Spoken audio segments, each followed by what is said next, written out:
How's it going, everybody? Welcome back to episode number 18 of Flight Time, the Flight Time podcast. And in today's episode, I personally wanted to talk about AirWorks 2019. I wanted to give a little bit of a recap because I think that they released two awesome drones. I made a video talking about it, but Ken also wants to talk about some other things going on in the drone space. So we'll save AirWorks.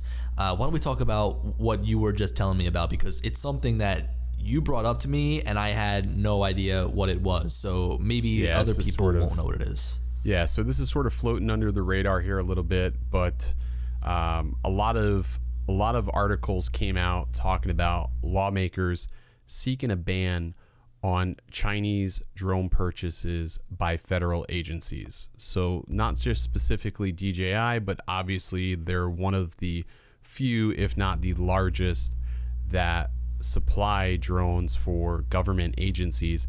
But anyways, so just to give you a recap here, Washington, a bipartisan group of lawmakers introduced legislation on Wednesday that would bar federal agencies from buying drones from China and any other country that they deemed a national security risk.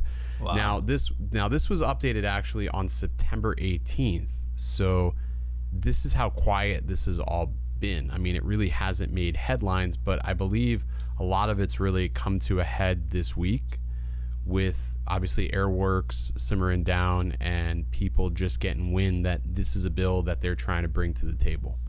Yeah, so I guess before we go any further, what do you think of it? What are your thoughts?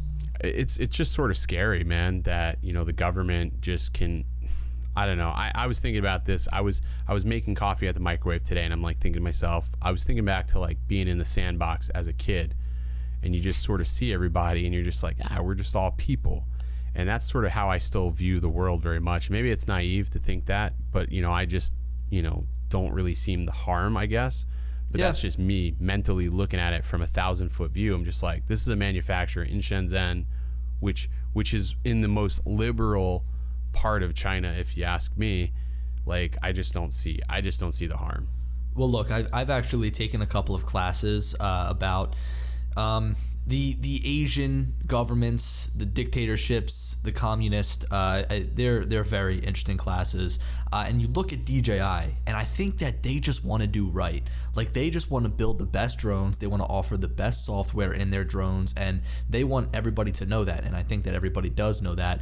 But what sucks is it's the Chinese government standing behind them that is going to limit them from achieving the success that they wish to achieve. I don't know if I said that right. I mean, obviously they're one of the biggest drone manufacturers, and you know there's police forces out there using their drones. There's fire what do you call them? Fire agencies.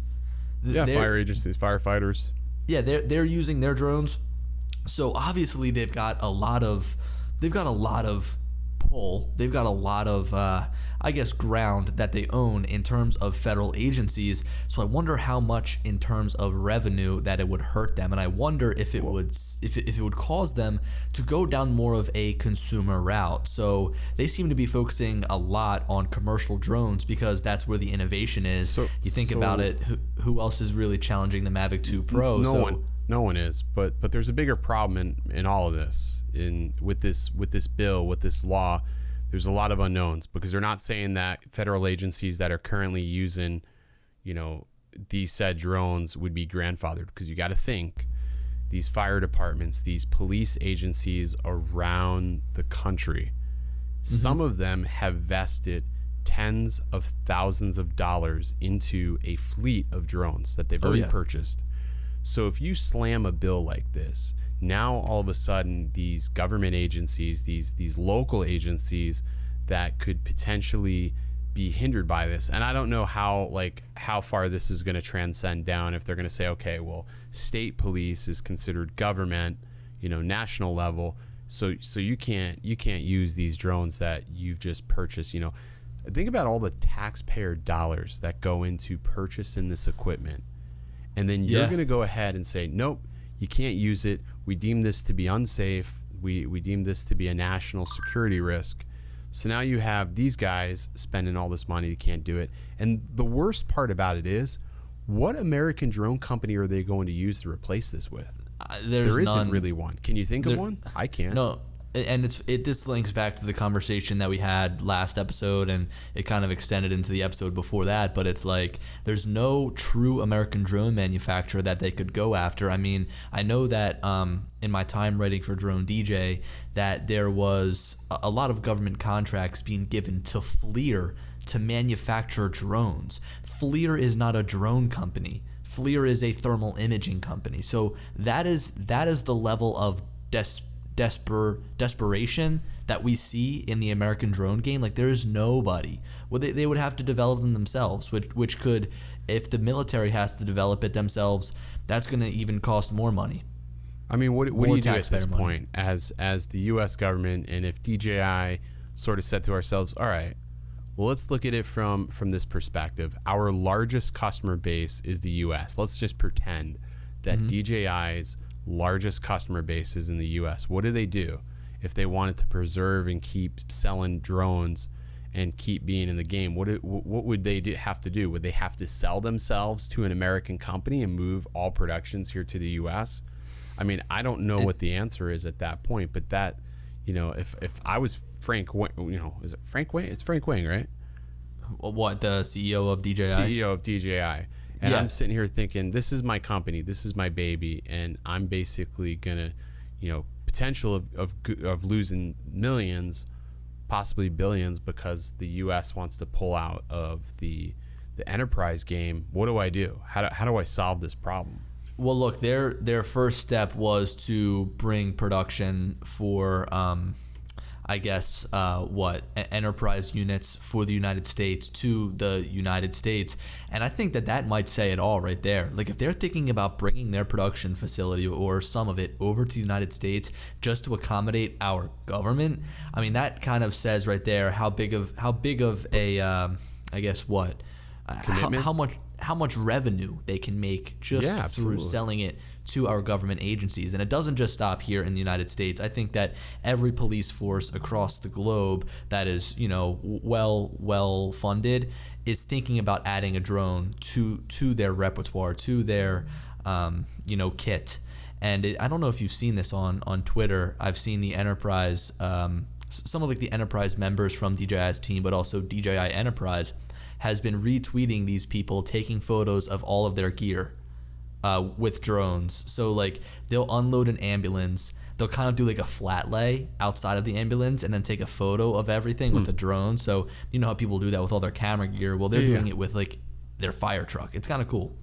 That's pretty neat. But it's I don't know. The more I read this article, the more I start thinking about it. It's what is it, because we're really in fear of a potential national security concern, or are we trying to boost our own American market because there's an inefficiency from American drone makers that cannot keep up with the advancements that are already in the market today? I don't know what it is, but I just feel I don't know. It's like stealing somebody's wheel, saying, okay, hey, you're beating us, you're going too fast, we're going to take off one of your wheels and let you figure it out. That's the equivalent of what they're doing.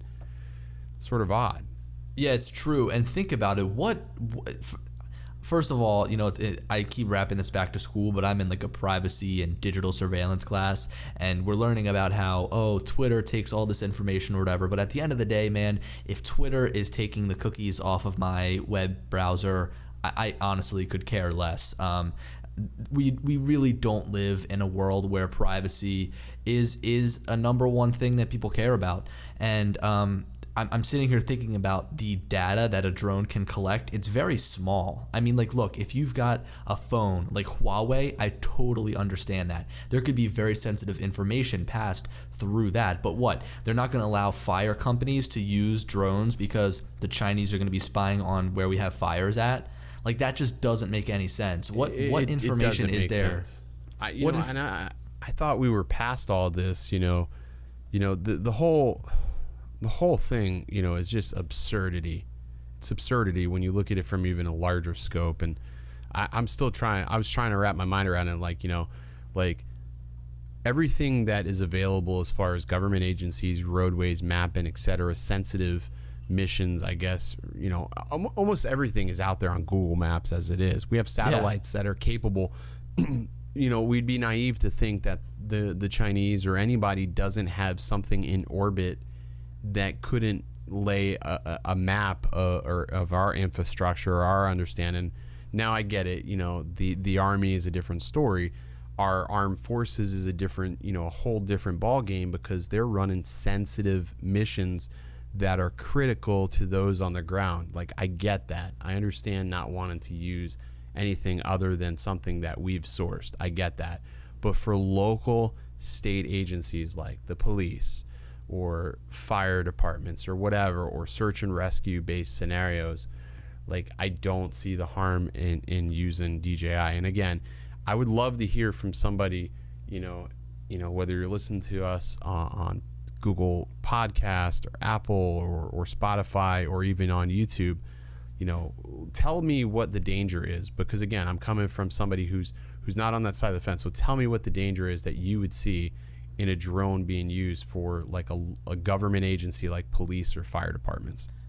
I also would love to hear that as well. There's a lot of paranoia here. Like, the paranoia is real. And when it comes down to military, they're going to have to issue these military or government contracts in order to work with a company. And not that I know of, I don't think that our army is going to be going and making deals with countries that aren't friendly to us or that aren't our own country. So I don't see the army going on making a deal with DJI anytime soon, nor do I expect them to. But my local police department, that's something totally different. That's them raising their own money to go out and purchase something that they think is going to help the citizens.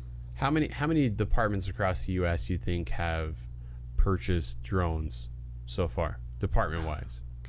I feel like I've got a number in my head, and I could be totally off or totally on. I'm going to say 10,000, and I'm going to mix that. No, it's not quite that high. Actually, it's a lower figure than that if you really think about it. As of May 2018, report estimated that at least 910 state. Wow. Now, this is state. Now, wait, let me rephrase that. This is state, not like our local, like you have your county level. Yeah. Or city level police. This is excluding them. This is state. 910 state, and I'm sorry, local police, sheriff, fire, and emergency services in the U.S. have purchased drones.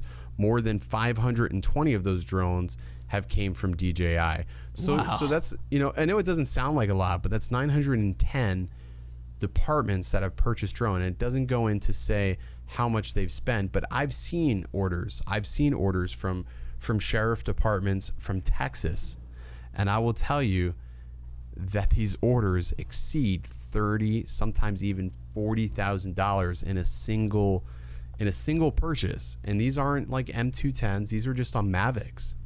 $40,000 worth of. They order multiples because their idea is they want each unit to have access to these drones. They want, think about how much time it saves if they're in a manhunt situation and you have a unit, you can dispense a drone in the air and do something entirely different than a canine can do. That's huge. Yeah, it's true. That's huge. Or if you have a hostage situation, you can get a drone in the air on a hostage situation and figure out your positioning quicker than you can get SWAT there.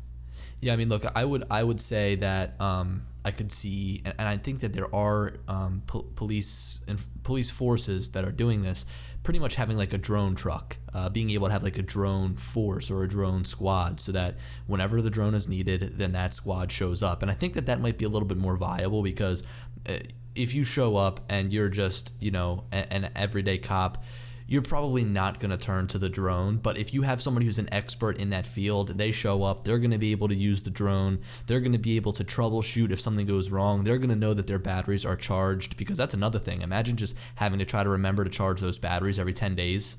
Maybe it's built into the car where it's just they're always charging. They're always on a charge, I don't know.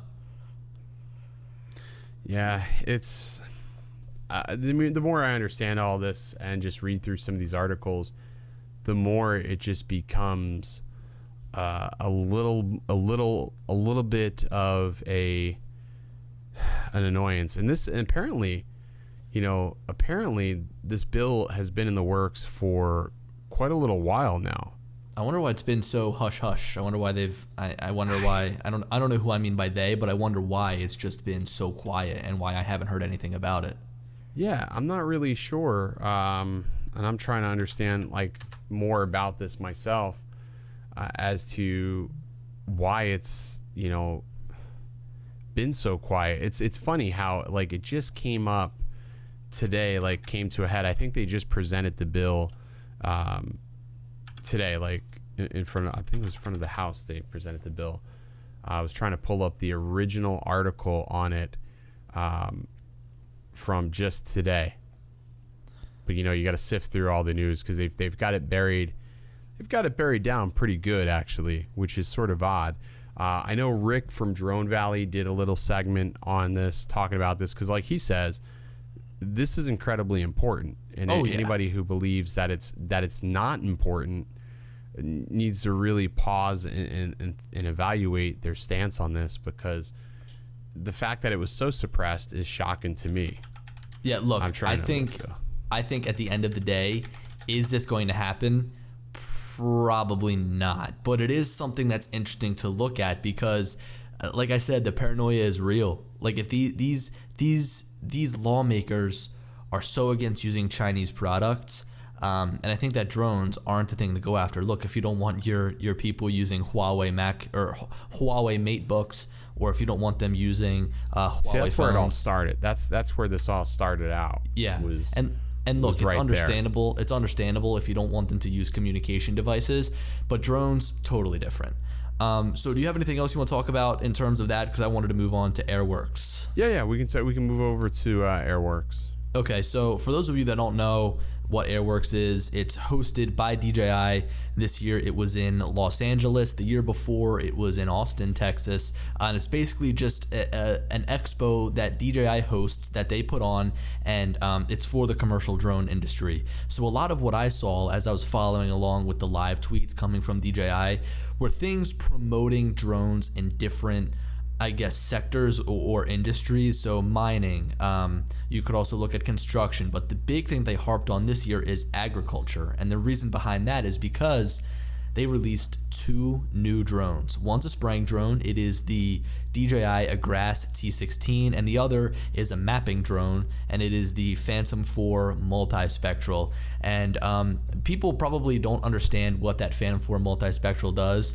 Ken threw some shade in his in his video.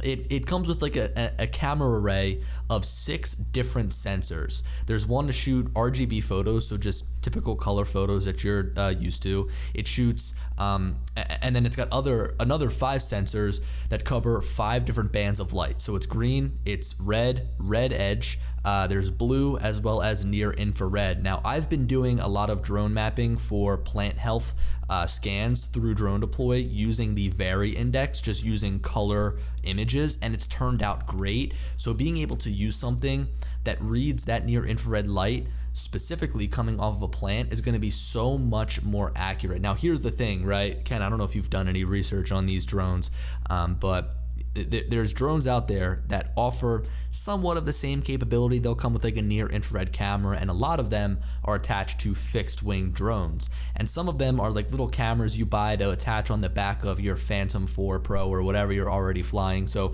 you could shoot color photos, and you could also shoot those near infrared photos if you wanted to. But this is a game changer. Being able to shoot 6 different photos at the same exact time over so many different bands of light is going to give you such an accurate reading on your plant health. And also, it's got that sensor up on the top that reads the sunlight coming in. So it knows if it's an overcast day. It knows if it is a sunny day. It knows if it's partly cloudy. So that therefore, every single photo that's taken, it takes a reading of the sunlight, and then it's going to be able to give you the most accurate plant health data that you can ever hope to get from a drone. And I think that here's the one thing. Everybody thinks, oh, I'm going to put this drone up and I'm going to know exactly the health of my plants, but that's not really true. You use this as something to look off of and then plan your week. They call it ground truthing. So let's say I scan a field, and over in maybe the eastern sector there's some patches of red. Well, then that's the spot you've got to check out. It doesn't mean that, okay, everything's green, we're all good. There's definitely going to be a level of things that you have to do on the ground. And then also they came out with that spraying drone. But Ken, I want to pick your brain. Do you know what goes into needing to you like buy and use one of those spraying drones? So obviously the payload capacity is going to be the biggest thing, and also depends on that weight, but it's not going to be something that you're going to be able to use a standard 107 license for, because you're dealing with potential pesticides, you're dealing with chemicals, so there's so much more that's going to have to go along with that. You know, what type of license you would have to carry, no idea, because, you know, I know for like my father, who had a pesticide company, you know, he had to have a specific license to spray pesticide in people's homes. But there's a whole new element, because now you're flying. So because there's flight involved, there's going to be all sorts of different characteristics that go along with this. And with that, different license.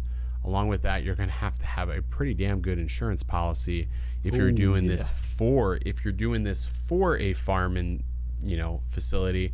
I would imagine that most of the people who are buying this are probably people who already have crops in place, and they are going to utilize this on their own land. I would imagine so. But I would still gather that they would have to have a special license as well. I'm not sure what the license is specifically. I'm actually trying to find out what they call it. It's like an FAA 137 waiver.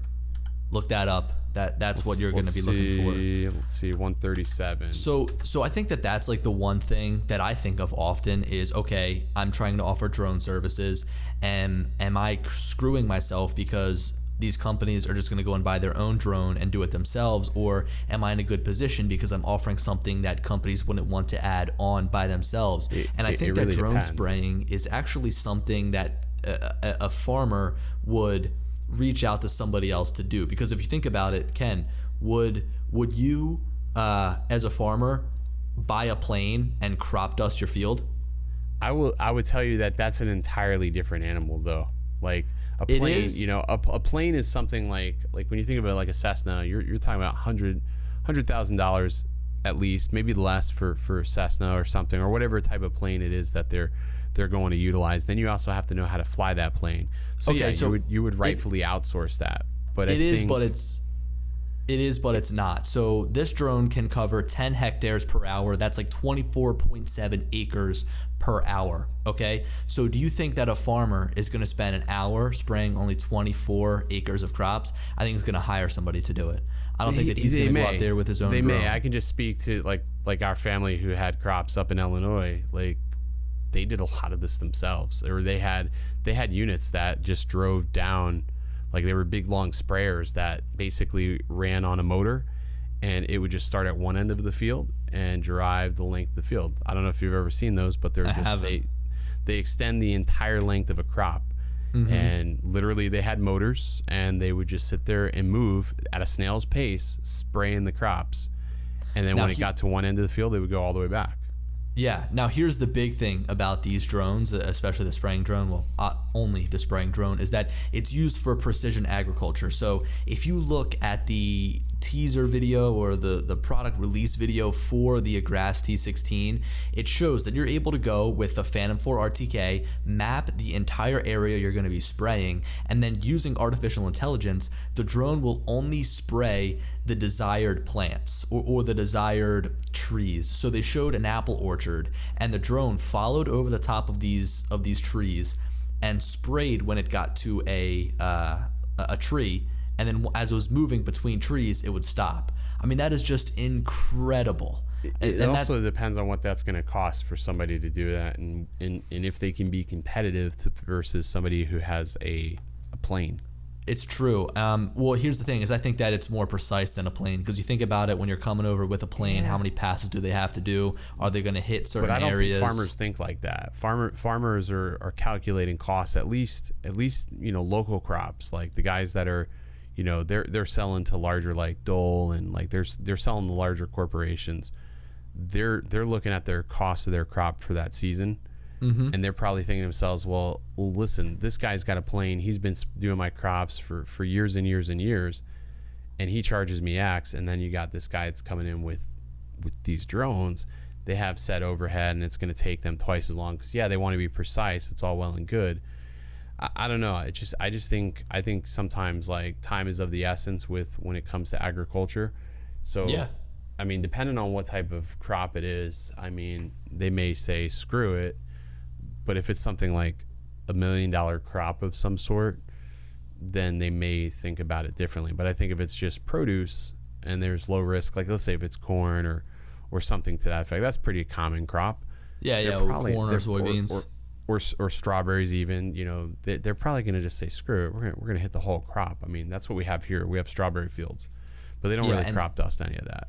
And look, at the end of the day, cost is everything. Price is everything. So I've always thought to myself, what would you charge in order to keep a business afloat, in order to spray these crops for these farmers? You would have to know what the dusters are charging. And then the other thing is, are you supplying the chemicals? Because, you know, the other thing you got to keep in mind is you may have multiple customers with different types of crops. So not only do you have to carry that chemical, you have to know what chemical, and you would have to also keep a surplus of the chemicals that would be needed for each crop on someone's set acre. I think there's a lot that would go into that. There would be a lot, and I think the more you take on with that, I just don't know if the ROI would be there for agriculture. Like, again, a company like Dole, who has crops of, let's say, pineapples or fruits and things like that, yeah, that would be great for them to deploy these, because they can eliminate some of their manpower. Like the larger corporation farms, the large scale farms. But the mom and pop farms and things like that, I don't think we'll see them get.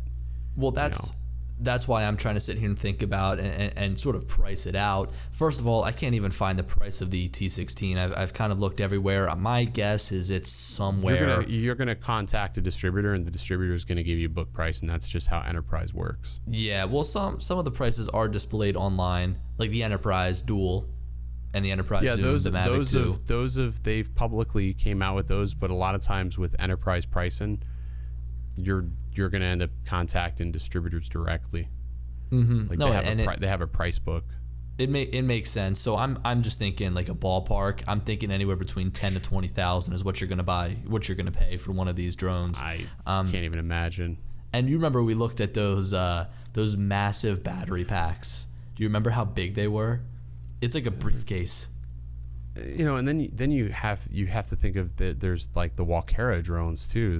Those are gas powered, agriculture drones. So I don't know, man.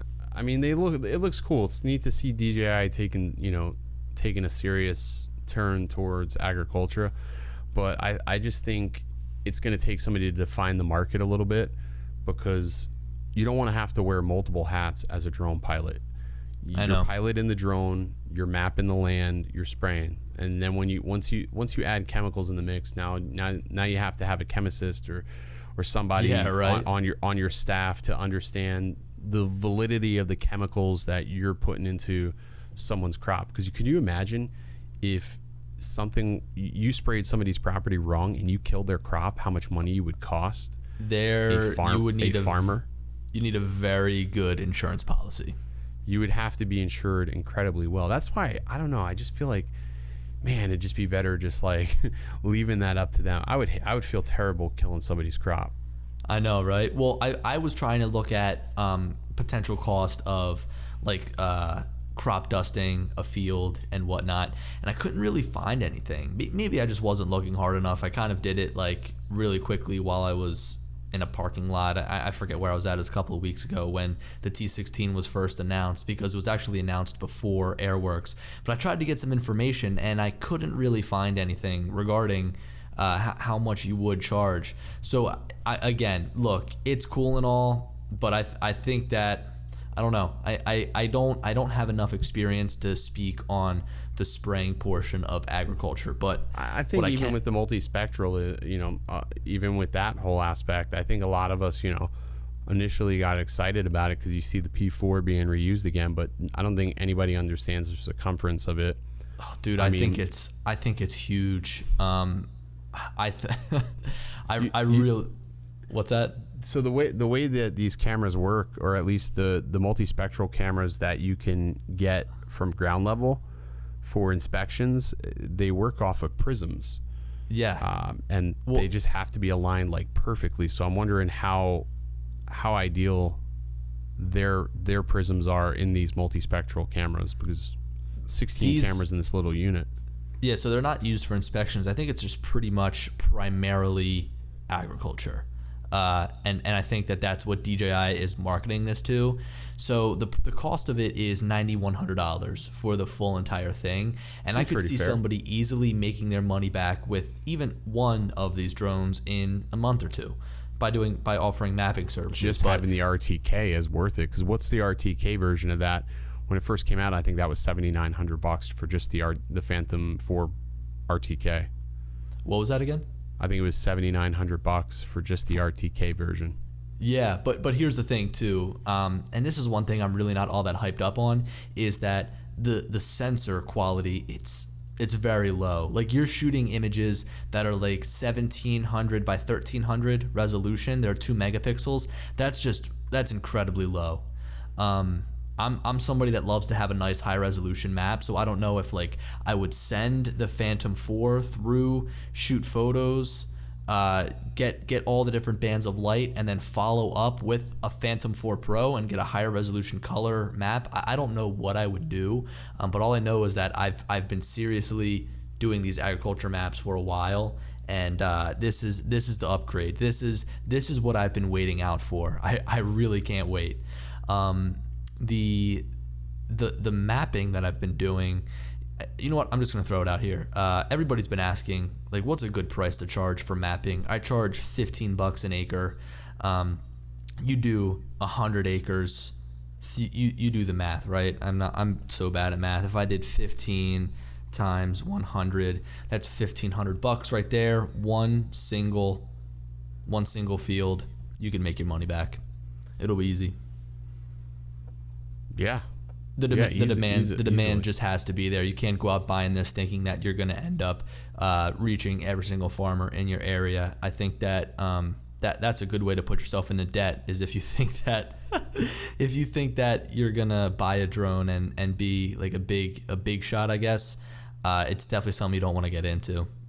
I think a lot of times people will buy, these drones expecting that they are going to work for them. You know what I mean?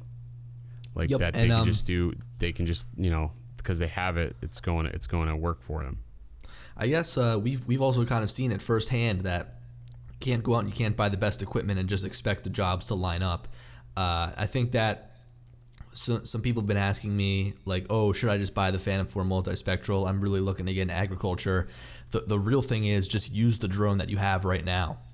Go out there and make some maps with your Mavic 2, or even with your original Mavic Pro, or with your Phantom. Go out, make some maps, get some clients, and then pitch to them the Phantom 4 multispectral and say, hey, I've got a really it's a high-end agriculture drone made specifically for agriculture. I'm looking at purchasing it, and I can offer to you a higher quality plant health scan for a bigger amount, for a greater amount per acre or whatever. And so yeah, I don't know. I think that there's a lot of people out there saying, what the hell is this drone, the Phantom 4 multispectral? Yeah. But I'm sitting here and I'm hype.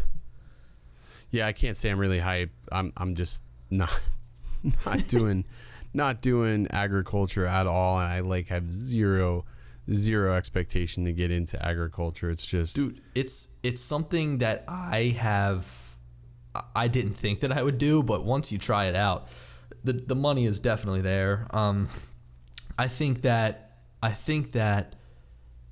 out of all of the industries, agriculture is one of the biggest. Yeah, I mean, yeah, it definitely is. I mean, it probably has some of the most use case scenarios for aerial UAVs.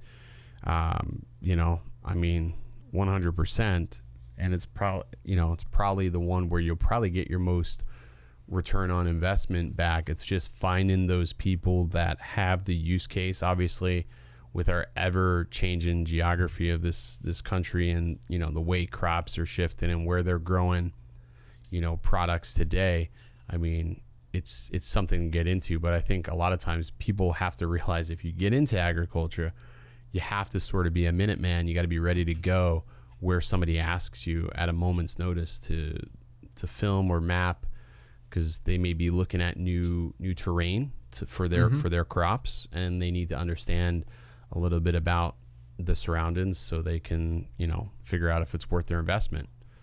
That's a whole thing too. I think that's you pretty much hit the nail on the head. Let's see what else. There was another thing I wanted to say, but honestly, DJI Terra also got a little bit of limelight too while they were at AirWorks. I saw them doing some more demos on that. DJI Terra did, as well as DJI Ground Station Pro. And I think that it's kind of weird because these software platforms, Ground Station Pro and Terra, could potentially hurt DroneDeploy and their offerings. Yet DroneDeploy backs DJI. I wonder how that works. I wonder if DroneDeploy somehow powers DJI Terra or something. But you've got to think about it. If you've got Terra, what's the point of having DroneDeploy? So I don't know. I know that DroneDeploy was there at AirWorks. I know that they were maybe a sponsor, but they definitely had a pretty big speaking role there. Maybe it's like they're just giving somebody, the personal preference, because obviously Terra is very expensive. And DroneDeploy. Well, no, it's DroneDeploy and Terra are essentially the same price when you look at them on a yearly cost. Yeah, they're pretty much about the same cost. There are some benefits to using DroneDeploy. I mean, first of all, you can use other drones that aren't DJI. Well, there you go. So here's the thing: you can't directly use them within the software, but you can take photos from other drones and stitch them together. It's not locked down. Also, with DroneDeploy, they've got a really badass mobile app, but Terra, I don't think they do. I mean, Ground Station Pro counts as the mobile app, but that's only used on iPads. Huh. So, look, AirWorks was pretty cool. I really wish that I could be there. It's a lot of commercial drone stuff. I think that the first day was probably the biggest with the release of the Phantom 4 multispectral as well as the Agras T16. But after that, it's a lot of, keynotes about how drones can help, how drones are impacting all of these different industries. And you know what? It's something that we're kind of witnessing see grow, and I can't wait to see in a couple of years where AirWorks is at, because I think that right now, I mean, maybe next to Commercial Drone Expo, it's probably like one of the biggest that you can go to. Maybe Commercial Drone Expo is a little bit bigger, but with DJI and their AirWorks conference being so new, it's going to be interesting to see where they go over the next couple of years. Yeah, I'll have to see what's going on when commercial UAV happens, because that'll be where maybe some of these people can get we can get hands on with some of these drones that were announced at AirWorks. That'd be sort of cool. That would be real badass. Do you have anything else you want to talk about? No, that's it, man. I think that about wraps it up. Cool. All right, guys. Hey, thanks for stopping in. We will catch you guys next week, or not next week, later this week, for another episode of Flight Time. Alrighty. Adios.